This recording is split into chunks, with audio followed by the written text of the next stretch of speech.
happened with either Archie or Lily, and it needs to happen.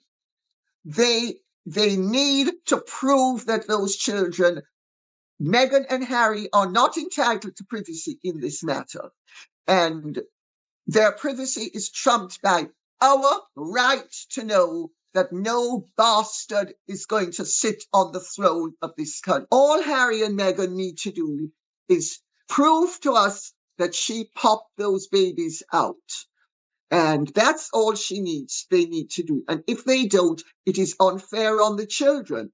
It's also unfair on the royal. As we've seen Meghan Markle put out more and more content connected to her children, whether that's the pregnancy video that made the entire world cringe from secondhand embarrassment. Something strange may be unfolding behind the closed gates of Buckingham Palace, and it is not the kind of story that plays out with flashy headlines or loud press briefings. According to online chatter and unnamed sources, there are whispers of an internal verification review connected to Archie and Lilibet. If anything like that were ever happening, it would be highly unusual, because the monarchy is built on structure, documentation, and consistency. The reason this topic makes people pay attention is simple. The royal institution can withstand controversy, awkward headlines, and even public criticism. What it cannot easily tolerate is uncertainty around records, procedure, and official documentation. Not because of drama, but because the line of succession and royal status rely on clarity. I looked up, her mouth set in a particular way. Things were getting serious. I said to Meg, my love, you need a push. Did Meghan Markle use a surrogate? That's been something posited literally for well over 3 years when it comes to her firstborn son Archie and even her daughter Lilibet. And many people even wonder, are their children even real? Even the appearance of confusion can create long-term reputational strain. Supporters of this theory claim the concern did not begin with one massive mistake. They say it started with small inconsistencies that, on their own, might seem harmless, but together created questions. They point to paperwork details, conflicting public explanations, and moments where standard royal procedures did not look as visible as expected. The first point that often gets referenced online is Archie's birth certificate. Did Buckingham Palace or Prince William set a trap for Prince Harry and Meghan Markle, and were they gullible enough to fall into? For most families, that document is routine. In royal contexts, it is treated as a formal piece of identity history. Public discussion intensified when reports noted that Archie's birth certificate was amended after his birth, and that Meghan's name formatting appeared to change in later versions. Some accounts claim her full legal name was replaced with a title-based styling.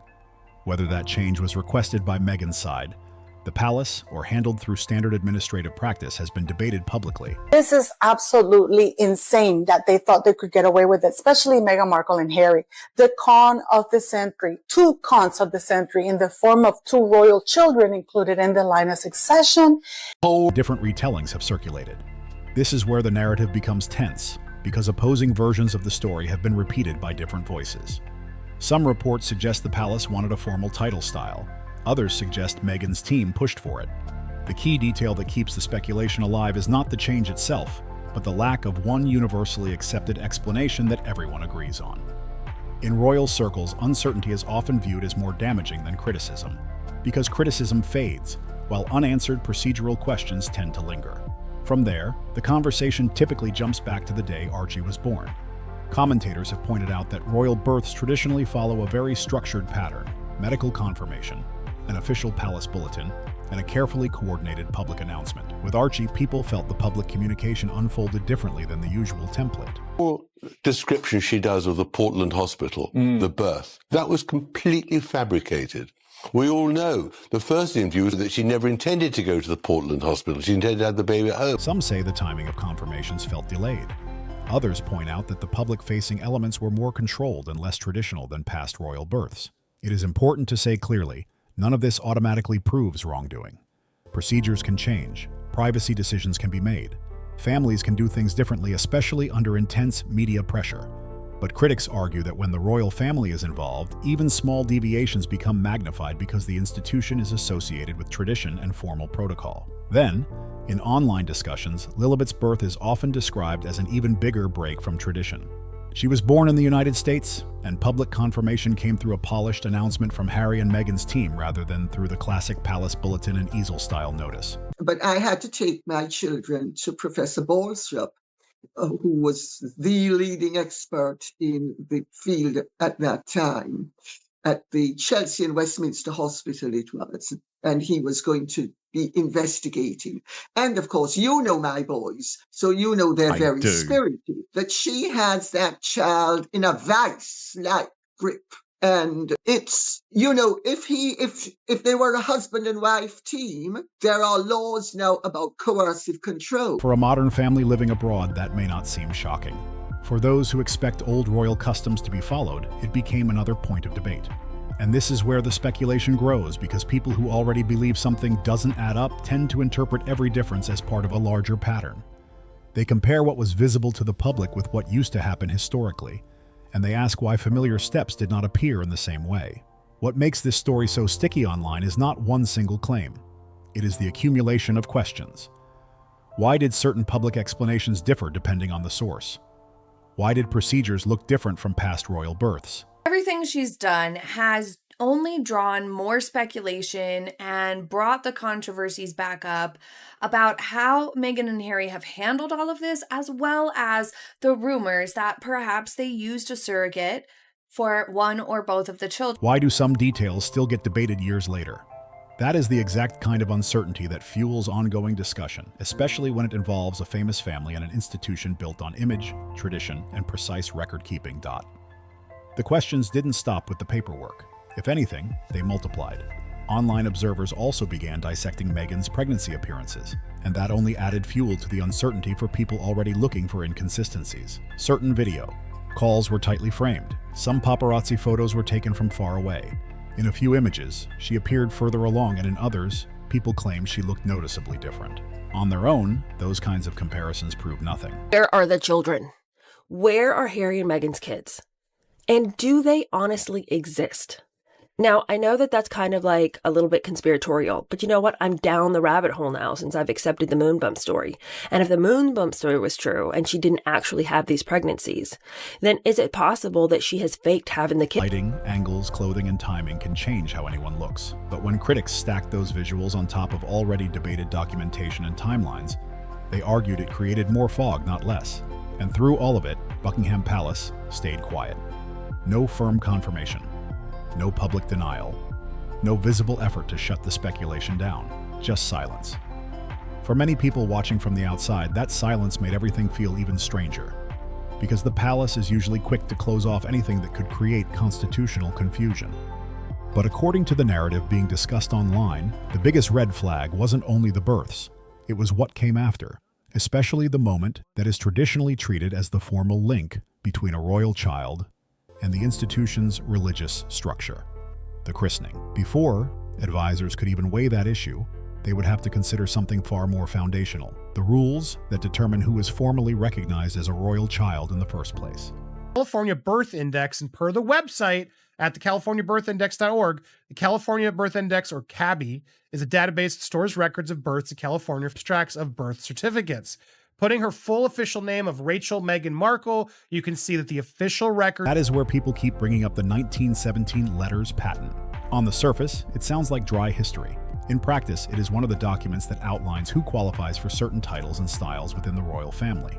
And here is the principle that matters in this discussion. In royal terms, status is not just symbolic. It is documented. It is recorded. It is verified through established processes. That is why procedures around royal births and early records have historically been treated with extreme care. Even though Meghan had let it be known she wanted a home birth, it was probably very realistic that her first child at 37, it was going to be born in hospital. So at the time, Archie Mountbatten Windsor was born May 6, 2019. The point is not pageantry. The point is preventing future disputes. Traditionally, when a royal baby is born within the system, there is a clear chain of verification. There is medical confirmation. There is formal documentation. There is a public communication process that follows a recognizable structure. And later, there is a christening that typically leaves an official trail through the Church of England. That is why the public announcement about Lilibet's christening in California became such a flashpoint for online speculation. In ordinary life, a christening is a private family event. In royal tradition, it is also a formal religious record tied to the church that is historically connected to the crown. Even private ceremonies tend to leave paperwork, a registry entry, a church record, a clerical confirmation, some form of trace that the event took place under recognized authority. So when commentators claimed that they could not find public confirmation through typical Church of England channels, because this is what's called plausible deniability. They want to be able to say, hey, we never claimed that she was our daughter in that announcement. They're legally covering their backs. There's just too many unknowns. And then, of course, we have that the doctor that allegedly delivered Lily quit her practice 2 weeks after giving birth to Lily or delivering Lily. That sentence there is missing. That is a vital sentence that Meghan Markle chose not to put in an official statement because she knows she would get into a lot of legal trouble and she needed plausible. the conversation escalated. People asked whether there was an official record, whether it was registered under the expected system, whether there was any acknowledgement from the usual offices. To be clear, outsiders do not have full access to private church documentation, and not everything is public by default. But the very idea of no visible record became enough for critics to argue that the connection felt incomplete. And that is where the narrative turns from internet curiosity into something framed as institutional concern. Because if you accept the premise that key steps are missing or unclear, then the next step would not be a press fight. It would be a quiet internal review. Not a public accusation, not a dramatic announcement. A clinical verification process handled behind closed doors. That is exactly how people describe what happens next. The palace, they claim, would not launch a public probe. It would open a private case file. Senior advisors, archivists, constitutional specialists, and church liaisons would be brought in to rebuild the timeline and compare it to established precedent. Not to start drama. You decide, okay, well, we have to come out and show the baby in some way, but we're not coming out to the street. The filthy masses are not going to have anything to do with our kid. So then they show up and there's Meghan in her white dress with Harry, and he's holding this completely still baby. But to remove uncertainty. And as the timeline is rebuilt, the critics insist the cracks become harder to ignore. Missing witnesses, unclear confirmations, inconsistent public accounts, delayed paperwork, and ceremonies that do not appear to leave the usual, traceable trail. Again, each element alone can have benign explanations. But in this narrative, the argument is that the accumulation is what becomes alarming. Because for the monarchy, bad press fades, but doubt can linger. And once doubt attaches itself to the question of official recognition, it forces one final step that the palace rarely takes, unless it believes the stakes are real. It moves from passive observation to active verification. Questions weaken legitimacy, and legitimacy is the monarchy's backbone. No longer HRH.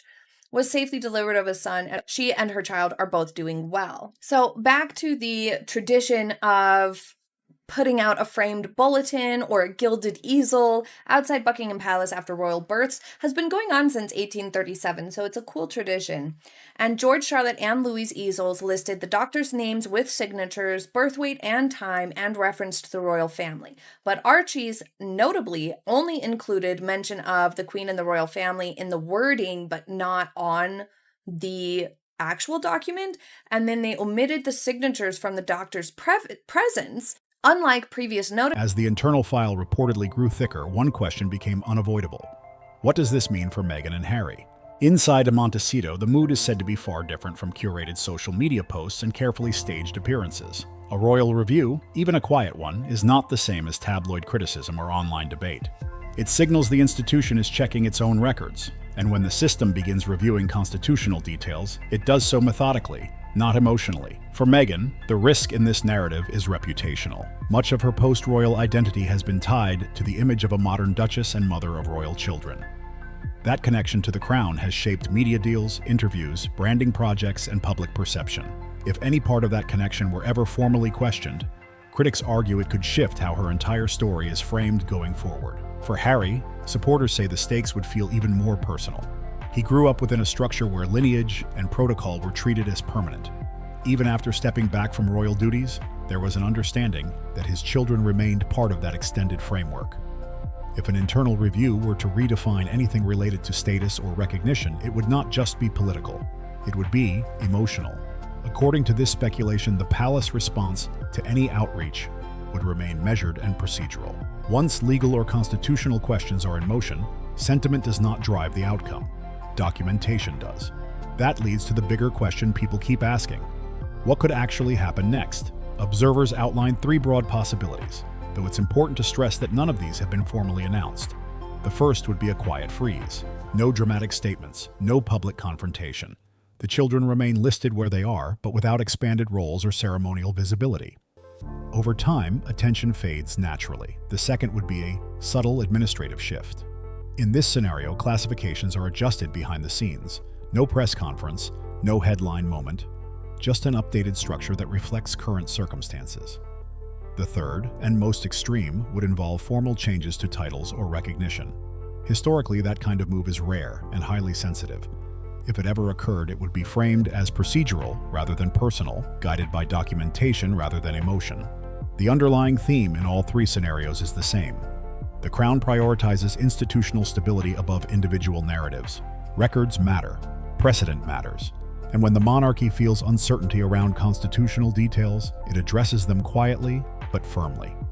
For now, much of this remains speculation built on anonymous sources and online analysis. No official statement has confirmed a sweeping investigation or imminent change. But the conversation itself reflects a larger reality about the monarchy. Perception and documentation are inseparable. If you found this breakdown helpful, make sure to like the video, subscribe for future updates, and drop your thoughts in the comments below.